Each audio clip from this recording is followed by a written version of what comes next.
स्वस्त दरात तब्बल 4 किलो सोने विकण्याचा आमिष दाखवत रायगड जिल्ह्यातील शिवसेना जिल्हा परिषद सदस्यासह तिघांना सापळ्या तोडून 52,80,000 रुपयांची लूट केल्याची धक्कादायक घटना अहिल्यानगर जिल्ह्यात उघडकीस आली।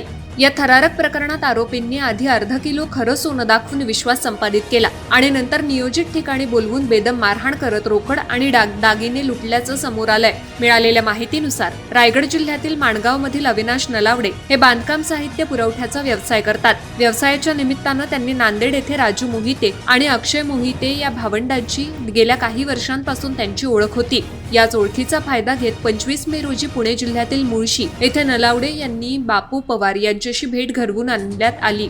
यावेळी बापू पवार यांना अर्धा किलो सोनं दाखवत ते विक्रीसाठी असल्याचं सांगितलं। संशय दूर करण्यासाठी नलावडे यांनी हे सोनं माणगाव येथील एका सराफाकडे तपासणीसाठी दिलं। तपासणीत हे सोनं खरं असल्याचं निष्पन्न झाल्यानं नलावडे यांचा आरोपीवर संपूर्ण विश्वास बसला। यानंतर आरोपींनी आपल्याकडे आणखी 4 किलो सोनं असून ते स्वस्त दरात विकायचं असल्याचं सांगितलं। व्यवहार निश्चित झाल्यानंतर नलावडे यांना मोठी रोकड घेऊन अहिल्यानगर येथे बोलवण्यात आलं। मात्र तेथे पोहोचताच संपूर्ण कट उघड झाला। उसाच्या शेतातून बाहेर आली टोळी। व्यवहाराच्या बहाण्यानं एका निर्जन भागात नेल्यानंतर अचानक उसाच्या शेतातून अनेक जण बाहेर आले। क्षणार्धात नलावडे आणि त्यांच्या 2 सहकार्यांना घेरण्यात आलं। आरोपींनी लोखंडी रॉड, लाकडी दांडके आणि धारधार शस्त्रांचा धाक दाखवत तिघांना बेदम मारहाण केली। मारहाणीत जखमी झालेल्या तिघांकडील 52,80,000 रुपयांची रोकड, सोन्याचे दागिने आणि इतर मौल्यवान वस्तू हिसकावून आरोपींनी घटनास्थळावरून पलायन केलं। अचानक झालेल्या या हल्ल्यामुळे पीडितांना प्रतिकार करण्याची संधीही मिळाली नाही। 14 जणांविरोधात दरोड्याचा गुन्हा।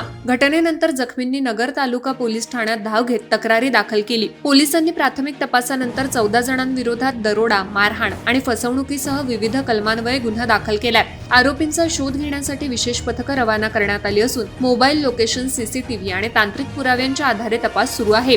खरं सोनं दाखवून रचला गोल्ड ट्रॅप। या प्रकरणात आरोपींनी प्रथम खरं सोनं दाखवून पीडितांचा विश्वास जिंकला। त्यानंतर मोठ्या सोन्याच्या व्यवहाराचा आमिष दाखवत लाखो रुपयांची रोकड घेऊन येण्यास भाग पाडलं। पोलिसांच्या मते ही टोळी अशाच पद्धतीने इतरांना गंडा घालणारी संघटित टोळी असण्याची शक्यता असून त्या दृष्टीनं तपास सुरू आहे। अर्धा किलो सोनं, 4 किलो सोन्याचं आमिष, उसाच्या शेतातून अचानक बाहेर आलेले हल्लेखोर आणि काही मिनिटात 52,80 लाखांची लूट। या थरारक घटनेनं अहिल्यानगरसह रायगड जिल्ह्यातही खळबळ उडाली आहे।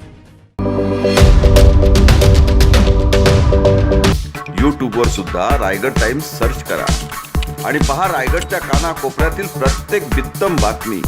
आणि हो, लगेच सबस्क्राईब बटनवर क्लिक करायला विसरू नका।